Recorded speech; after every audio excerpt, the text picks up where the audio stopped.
À cette 35e session plénière ordinaire de la Commission africaine de l'aviation civile, les pays membres de cette commission de l'Union africaine se sont réunis à Brazzaville pour le 25e anniversaire de la décision de Yamoussoukro, un cadre décisionnel qui offre des atouts pour l'essor du secteur aérien africain.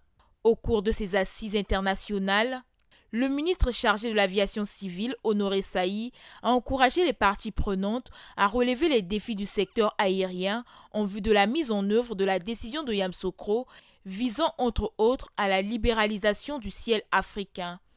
En tant que premier projet phare de l'agenda 2063 de l'Union africaine est considéré comme un tournant significatif vers la libéralisation complète du marché du transport aérien dans notre continent.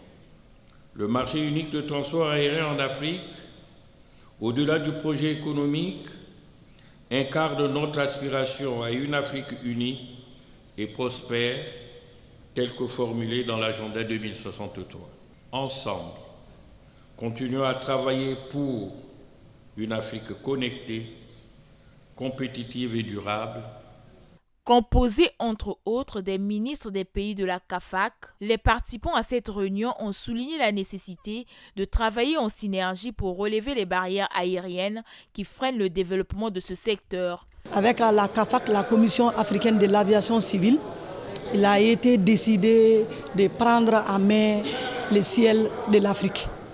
Donc il faut que nous nous donnons la main pour que le ciel africain soit un ciel mouvementé par les routes dans l'air, l'intercontinentalité entre l'Afrique et les autres continents du monde.